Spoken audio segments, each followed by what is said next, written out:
My name's Bubba. I'm an alcoholic.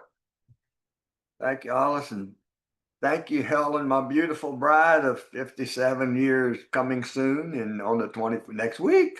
In fact, she'll be talking next week on our anniversary.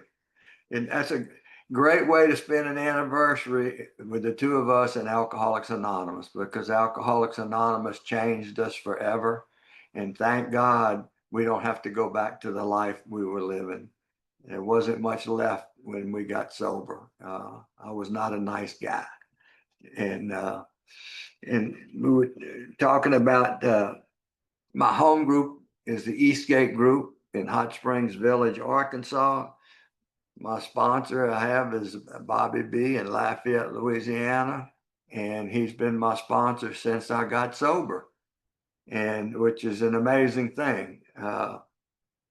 And thank God for him for being willing to tell me the truth when I needed to hear the truth, even though I didn't want to hear it. But he would tell it to me anyway. And when I first met him at a meeting, I went to his house after he asked me, I asked him if he would work with me. My ego was too big to use the sponsor word. And I said, would you help me? And he said, yeah, meet me at my house. We sat at his kitchen table. And as we talked, I told him, Bobby, I have a problem with that in Alcoholics Anonymous. He said, well, what's the problem? I said, I don't believe in God. And he looked at me and he said, whether you believe in God or not has nothing to do with the fact if there's a God or not. Nobody ever talked to me that way, but he told me the truth and then he said, your best thinking got you to AA. You're a failure as a husband and father in business. You're a failure in your life, and you're a failure as a drunk. What you want to use that brain with God? And he said, you need a new brain. And I'm like, a new brain? Yeah. And he said, yeah, you need a good cleaning, brainwashing, but a cleaning. And he wasn't afraid to tell me that. And thank God. And as we went through the big book, Alcoholics Anonymous, I could see the words God. Bill had a way of keeping that as higher power for me instead of seeing where it says God.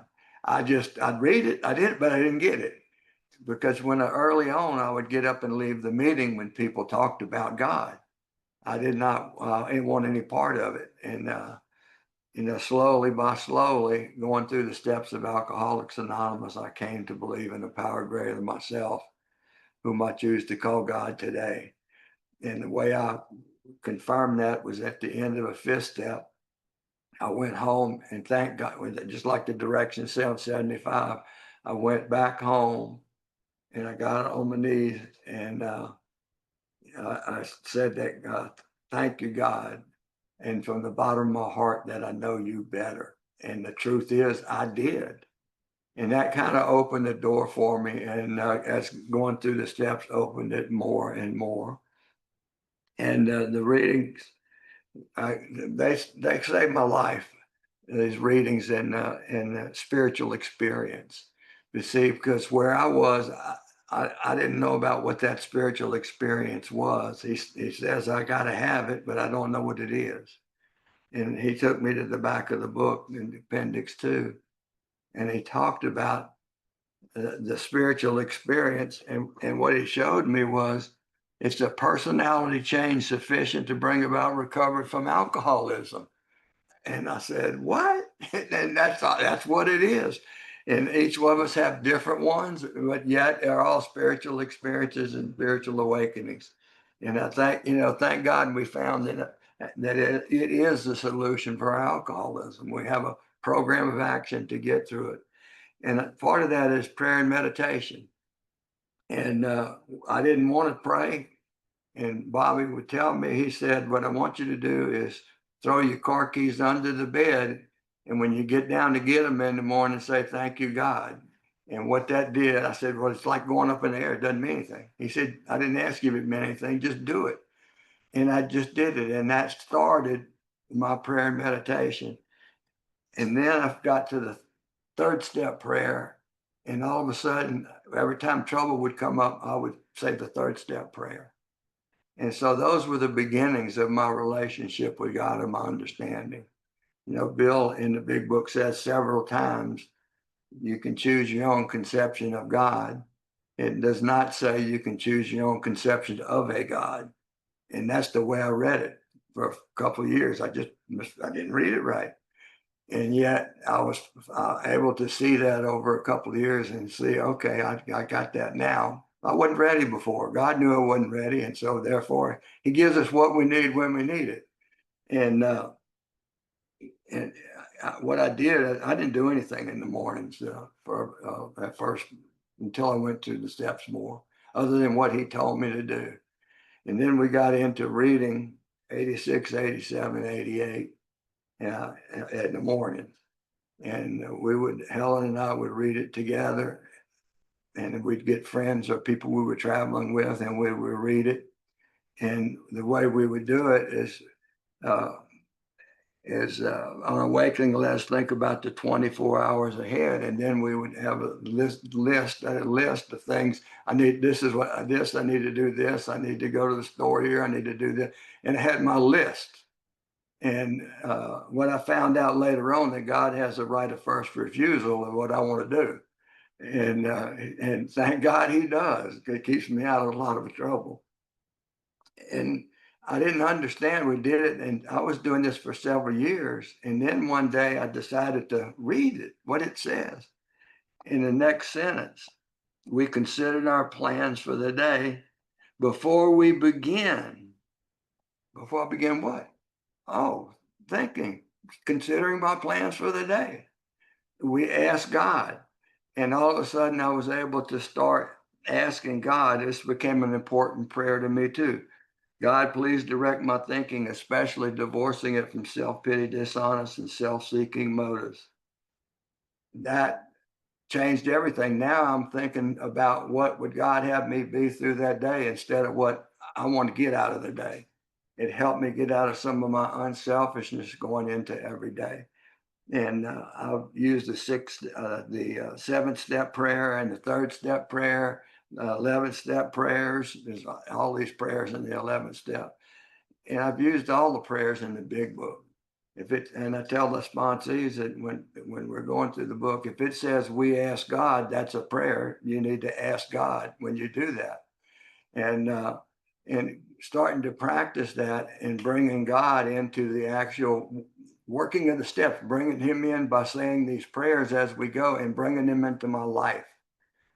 And it's like I started having all kinds of things happen that were, for me, nothing happening is good, because everything that happened before, I had a lot of luck, but it was all bad. And I used to think I had the worst luck anybody I knew, and I was the creator of that. And I'd come and find out doing inventory and stuff and looking at my past, I found out, and with the help of a sponsor, about me. And then I'm able to say, God, here I am. Man, I screwed up today. I didn't say it, but I was thinking it. I don't want to think that way anymore, God. I want to think positive about people. I'm not walking in their shoes other than being an alcoholic. I can help them with that. But other than that, I'm not walked in their shoes. And the guys I sponsor, I don't give them, what I give them is some direction out of the big book, Alcoholics Anonymous, and the experience that I have. I don't have anything else. If it goes more than that, it's opinion. I don't want to give an opinion. And because if you give an opinion and it turns out it doesn't work, like you need to stay home, you need to stay with your wife, and they do, and then they get a divorce, guess who gets the blame? The sponsor. And then the newcomer says, to hell with you, it doesn't work. So what I try to do is let them make their own decisions. But I always include, before you talk, say a prayer. And I learned that on doing 12-step work, is when one guy's talking to the drunk, the other person is praying to themselves or praying silently there while one's talking, and it swaps off, because we don't have the power. No human power can relieve their alcoholism, but we try to bring God into that 3 people together or whatever, how many people we have. And we try to bring God into that. and the big book, it lays it out. You know, it's under these conditions we can employ our mental faculty of assurance, for after God gave us brains, our thought life will be placed on a much higher plane when our thinking is cleared of wrong motives. When I first got sober, I had wrong motives, and I had them for a while. And what I did was I ended up getting a sticky deal, and I put it on my mirror. And so I could see that every morning when I got up, I'd go to the bathroom, I would see that on the mirror, and it said, "You're wrong," because of my thinking. My thinking was wrong. And it would remind me of that. And also as a result, me being wrong shows I need to find the power greater than myself to guide me. I need that guidance. And anyway, that through the years of different things we've gone through, use this. This is our basic text right here in 87, 86, 87, 88. Most of the time, I include page 89, the first two paragraphs. What wonderful promises that says if we do this. And I like to include that in in the readings in the morning. And Helen and I have done prayer and meditation together for years, but sometimes we're on different schedules and we do it alone. I do it alone and she does it alone because we're not there together. And in fact, it says in the book, in circumstances warrant, we ask our wives or friends to join us in morning meditation. And when we travel with other people who are in AA or not in AA, we ask if they would like to sit in and do prayer and meditation, even if they're not in AA. We'll ask them. We don't say you need to. We say we're going to. If you'd like to join us, you're welcome to. And you'd be surprised how many people start to love Alcoholics Anonymous who aren't alcoholics. They love the prayers. They love what we're doing. They love the attitudes of us, except when we show our butts sometimes, but we love our life today. And it is a result of having had a spiritual awakening as the result of these steps. And if you haven't worked them, work them. I've been doing the steps every year with a group of guys. Every year I've been sober, except for one. In that particular year, I moved to Arkansas and ended up getting the crew together and did it here and started doing that every year. And we did it one up until COVID. But what happened is we found Zoom and we did it on Zoom. In fact, I've done go through the big book with some guys through the steps using the big book on Zoom. And it says, do something, we do it. It says, write something, we write it. It says, say something, we say it. Share something, you share it. It's just kind of easy to follow the directions. And, in the inventory, I was talking to a guy the other day and he said, I've heard it's really hard. I think I'm going to have a real hard time writing my 4-step. And I told him, I said that the big book doesn't say that. It says, get rid of it promptly and without regret. It's not about going back in our past and oh me and poor me, because I need divorce from self-pity, because that'll get me into self-pity doing that kind of stuff. And but if I follow these directions, it works for me. And I share that with other people the best I can. And it seems to work for other people too. It's the same directions,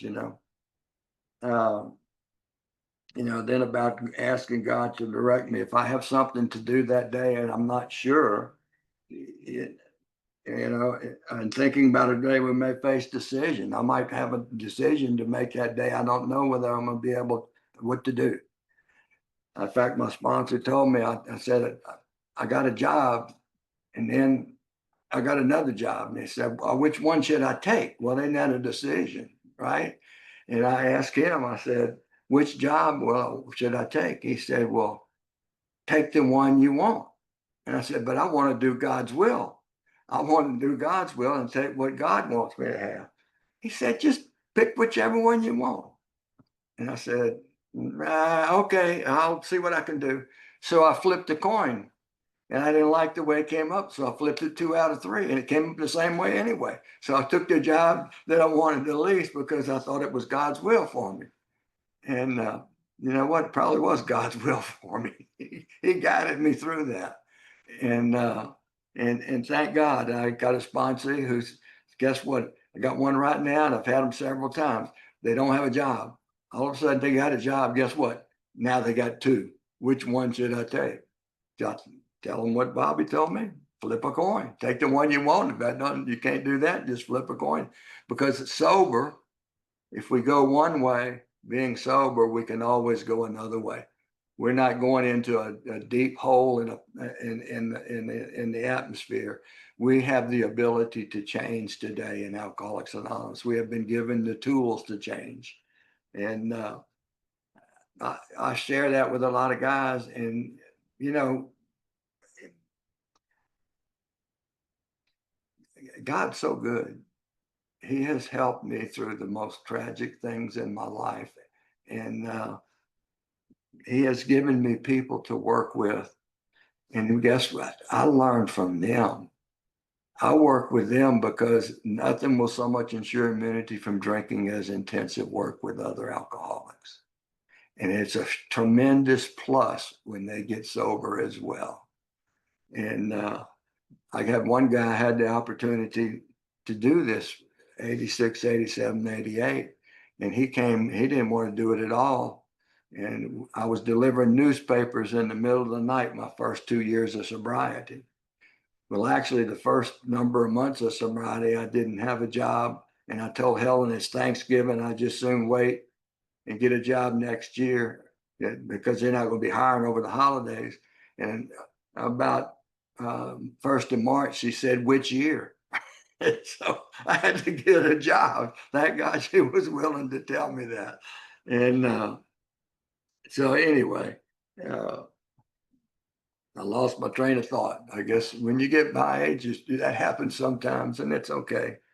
I'm losing some of my sight as well. I have macular degeneration, and so that comes in, and what's with that is I can't read very well or see very. I got magnification, and I see wavy lines instead of a straight line.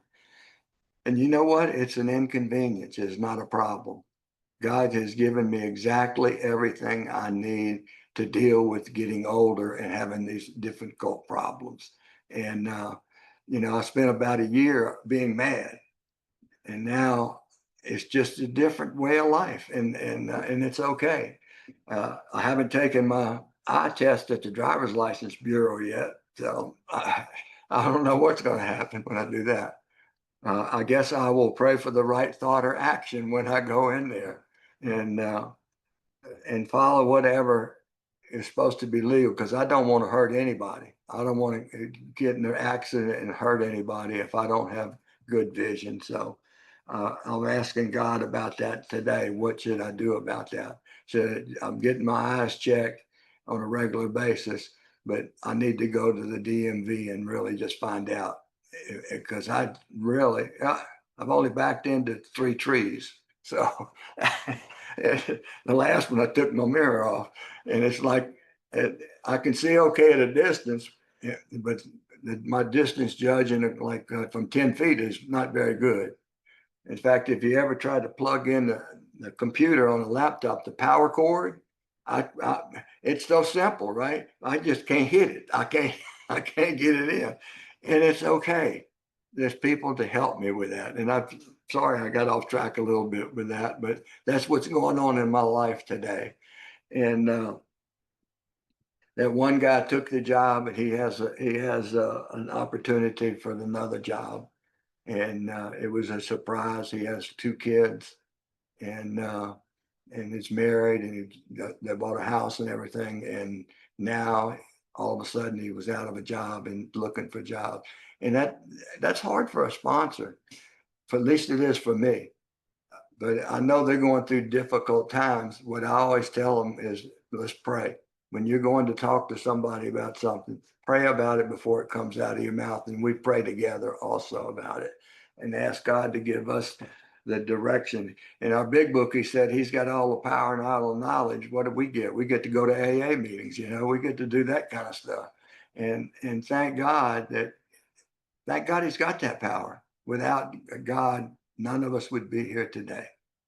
He loved us when I didn't even believe in him. He loved me anyway, enough to give me the gift of sobriety, send me to y'all, and then y'all could introduce me slowly to him over a period of time. And that still changes. I'm not sure about the time. I guess I'm doing okay. Anyway, a few years ago, I guess it's been 10 years ago, I moved to Arkansas to be with my dad. And he was my biological father, and I did not live with him from my early years. And at 26, I went to see him, and he was doing well off financially, so I went for the money, being the drunk I was. And we didn't talk from the time I was 25 until I was 52. No letter, no phone call, nothing. And I got a call from a sister who said, "Would you like to come to your dad's birthday, 75th birthday party?" And I said, yes. And I prayed and asked God to direct us. I asked my kids, they said, sure. Helen said, yes, I want to go. I went up there and got introduced to my biological father. And I moved to Arkansas to spend the rest of his life with him.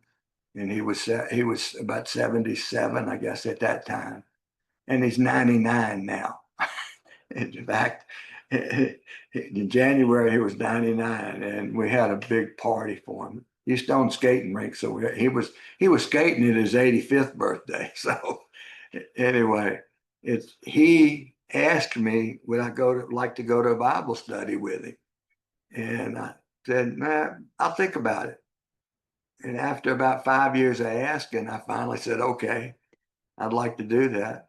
And I would go pick him up, drive into town, we'd go eat a meal, and then we'd go to Bible study together, and then the two of us would ride home. And I got an opportunity to spend all that time that I missed. I got that time to spend with my dad today. And that's a gift from God. That's a gift from Alcoholics Anonymous. Y'all gave me that gift. You see, we didn't know how to make those amends without bringing more harm at that earlier. And God made that plan.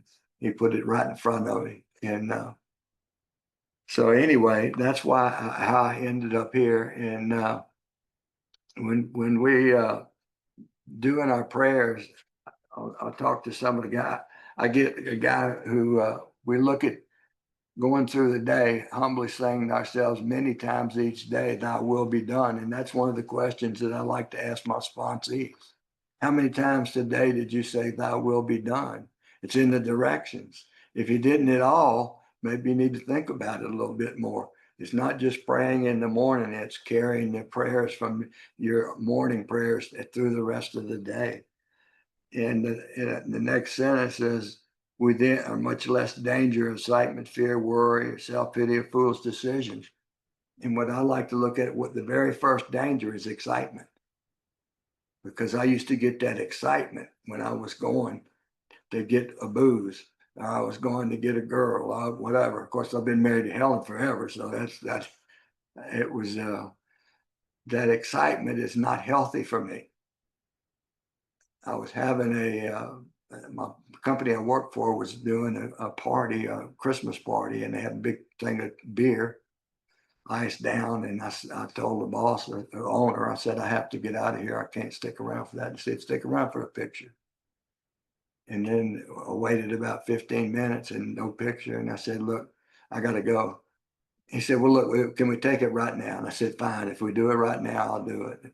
And he took a picture, because while I was surrounded at beer with those guys talking, I started bragging about how great I taught most of them and how great I was. And I was the first one to survey a hole that actually started back up.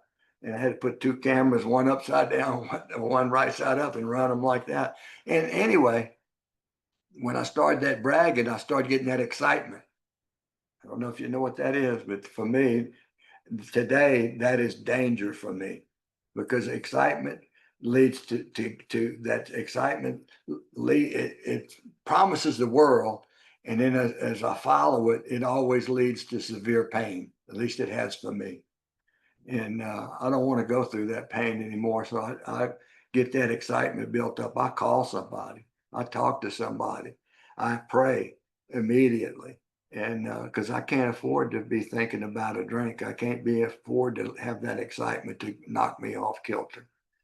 So anyway, what I did was as soon as that picture was taken, I went left and drove straight to the hospital and went up to the detox ward and talked to some alcoholics because I knew that I could go do that. And I did because I couldn't get anybody at that time on the phone. And so I just went to the detox ward and talked to some drunks right there.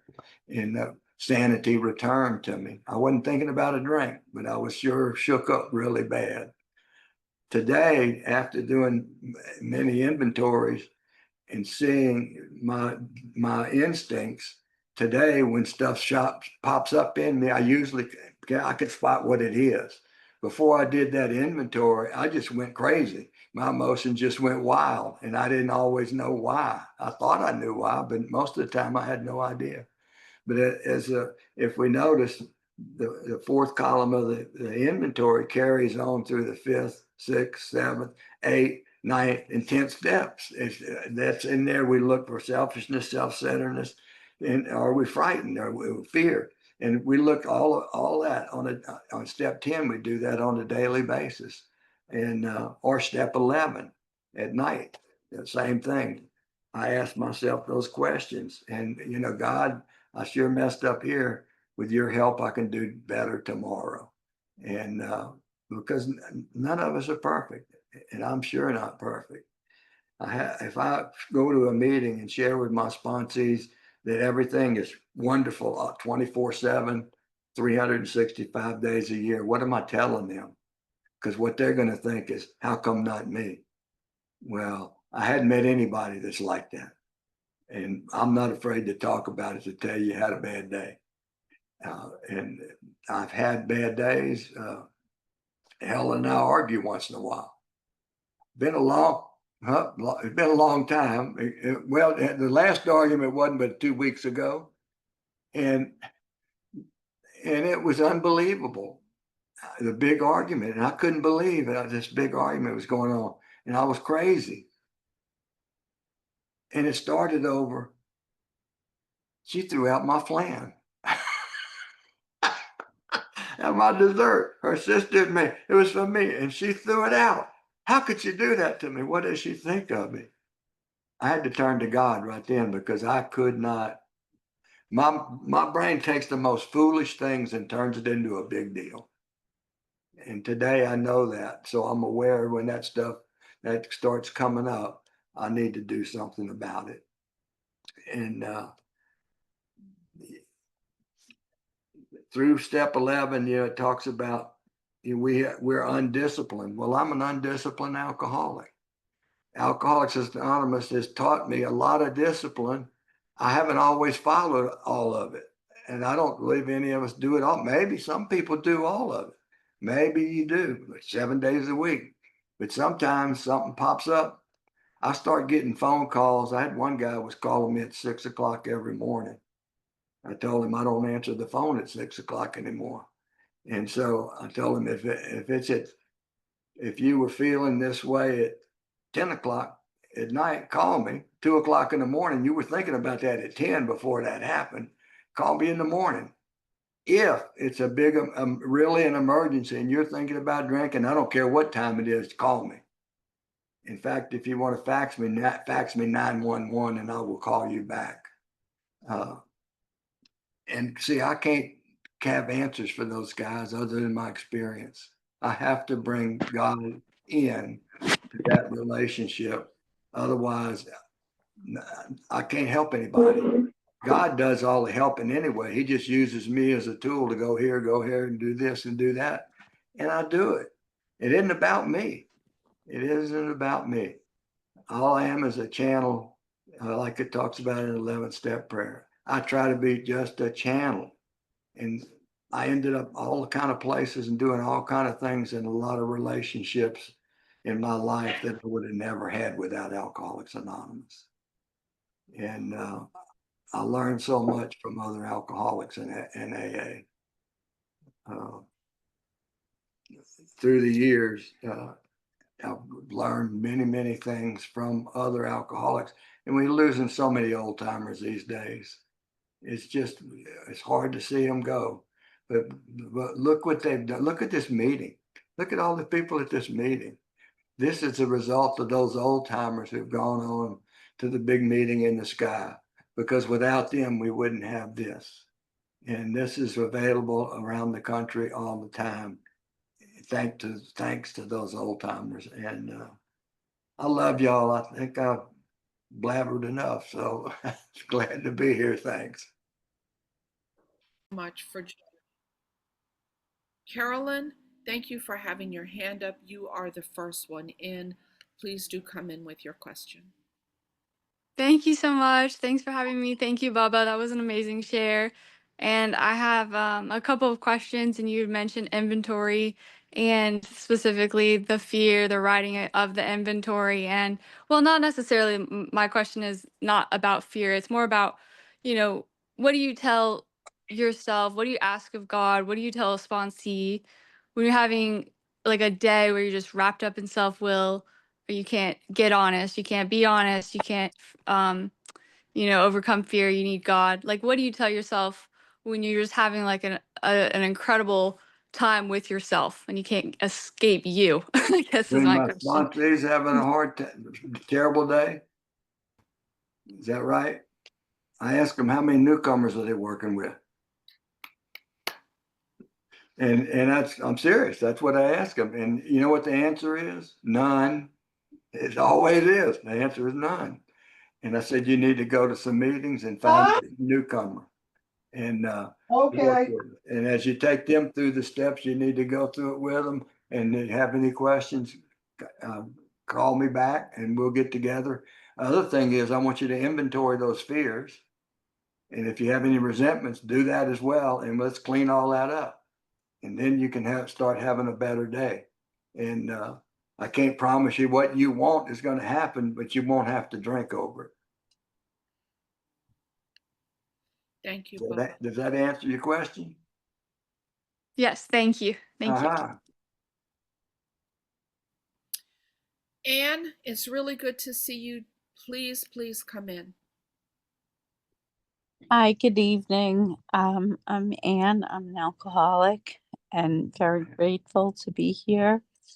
And Bubba, that was a wonderful, inspirational, hopeful message. I really appreciate it.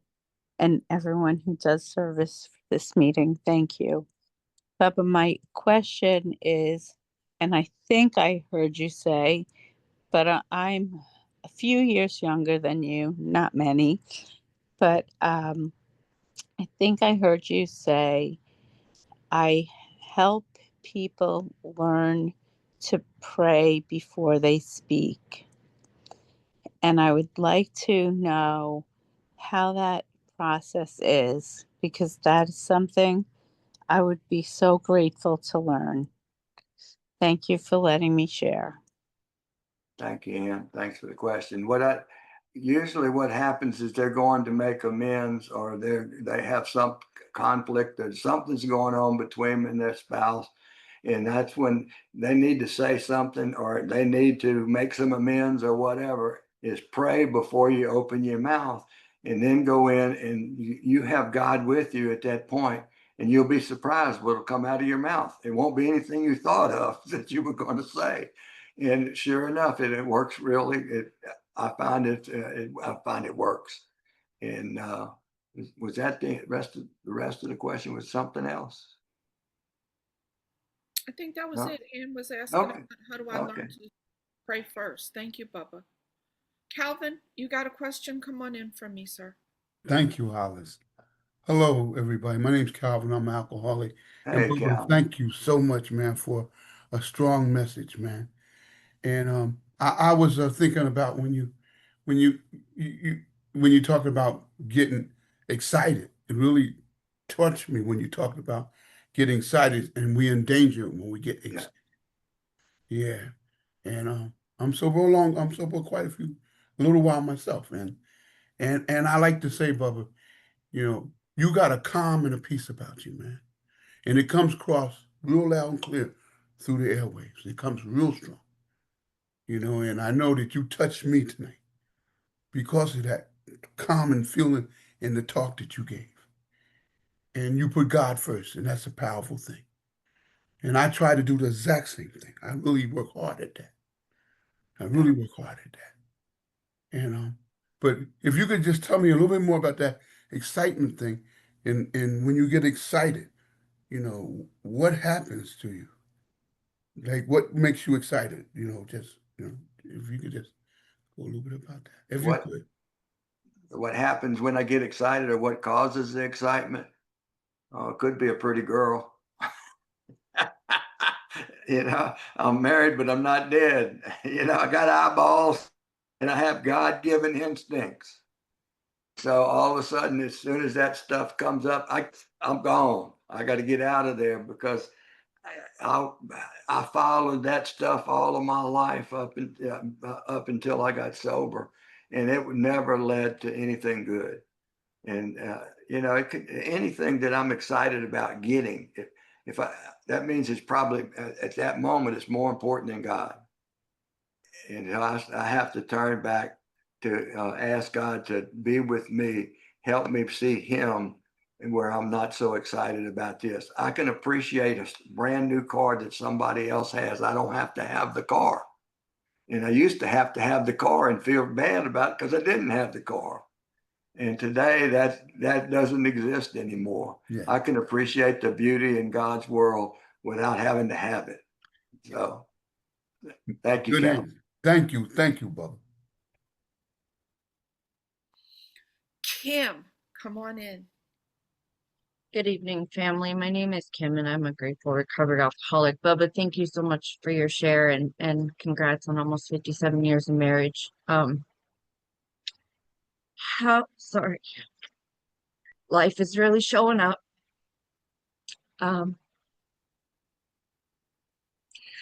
Split this way. My, you know how you talk about that, you don't have to have the car. Well, my fiance decided that he wanted to have that car and took the car for a drive. Everything in my world is kind of like falling apart. And I don't know how to get through it.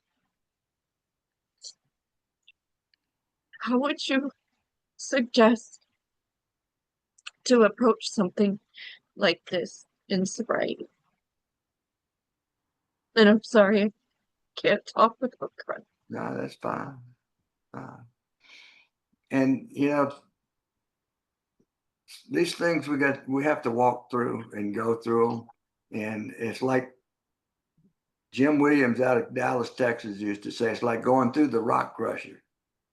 I don't want to go. No, no, no. We come out the other side and say, oh, this is beautiful. And whatever the situation, that kind of thing can happen.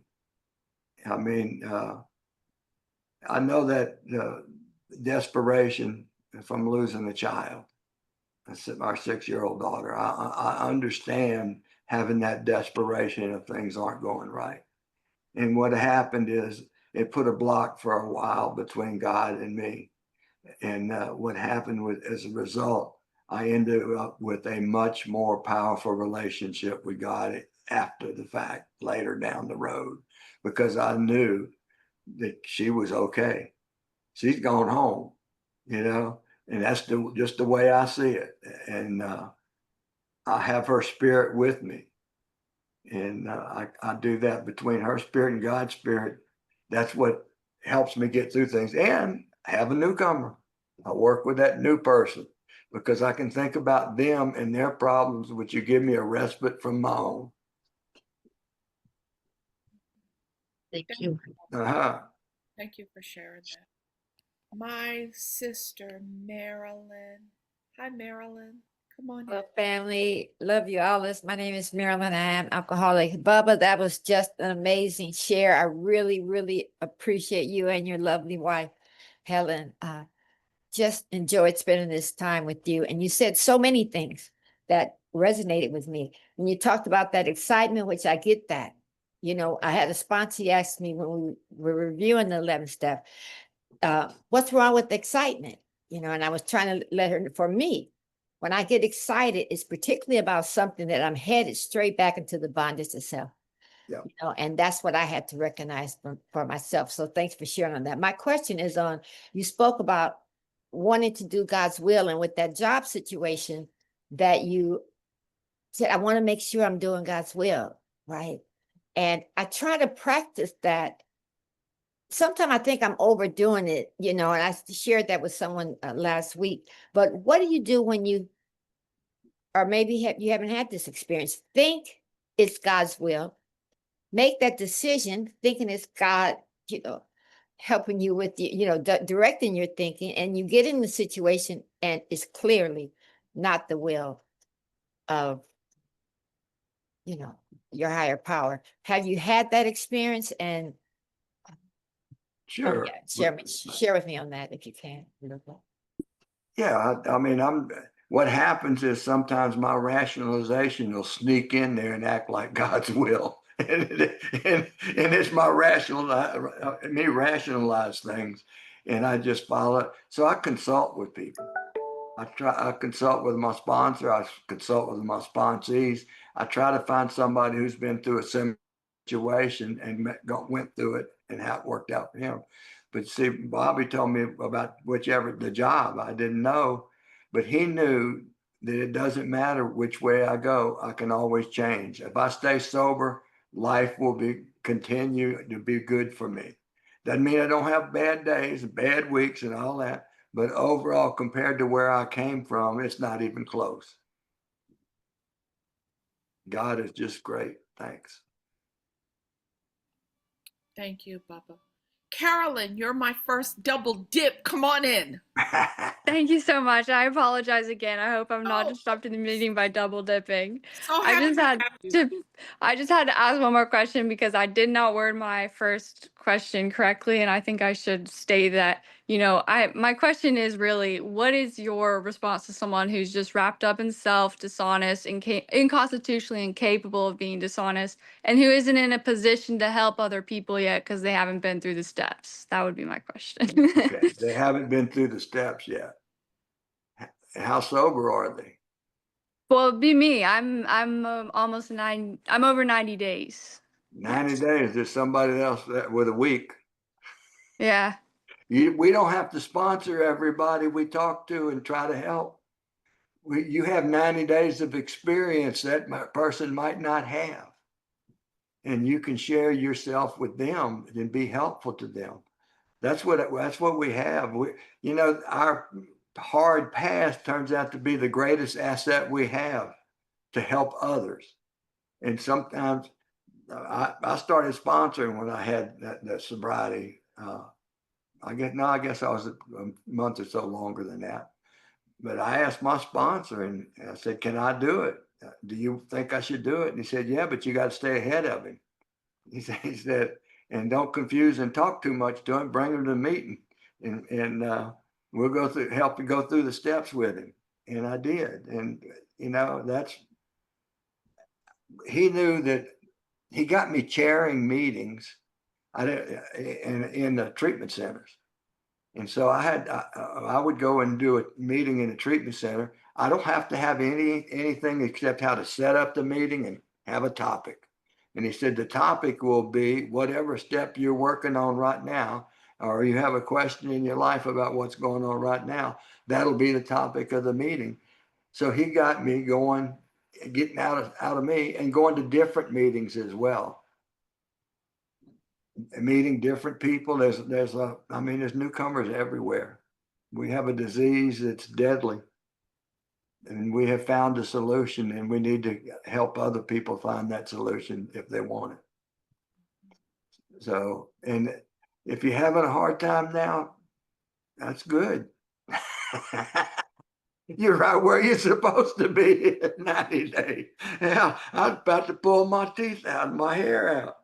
90 days, I mean, I see people that look good nowadays.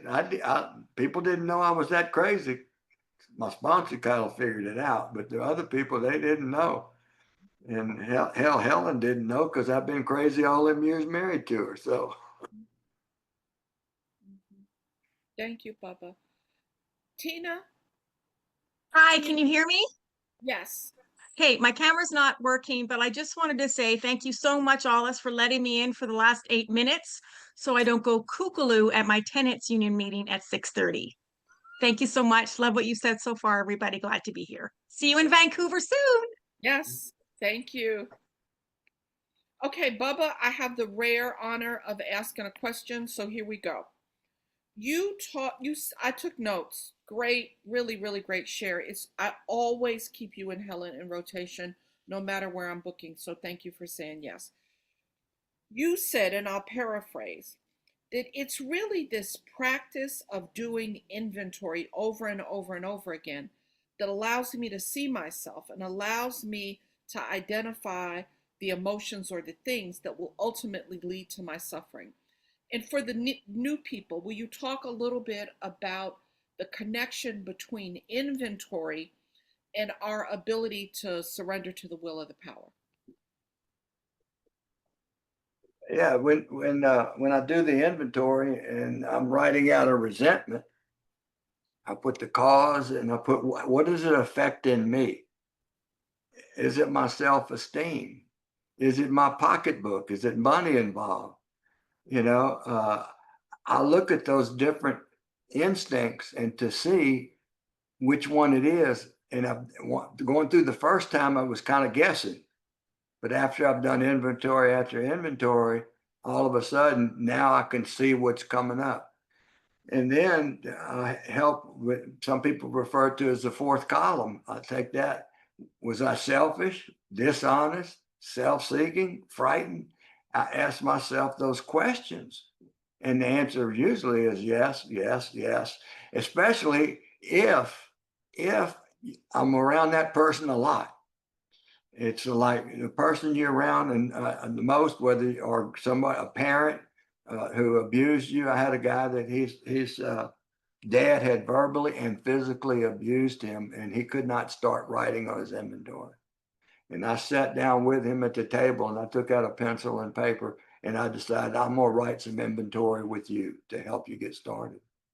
And we went through the inventory of that resentment with his dad, and he was dying before he did that inventory inside in so much turmoil. But we got through that inventory about his dad, and we were able to separate his dad, who he loved, and the behavior, who he hated. Instead of having it all in one, it was okay to love his dad, and he got free. And from there he was able to do the rest of his inventory. Does that kind of where is there anything else you that leave out? That was beautiful. That was beautiful. Thank you again. And Teresa, we are back to you.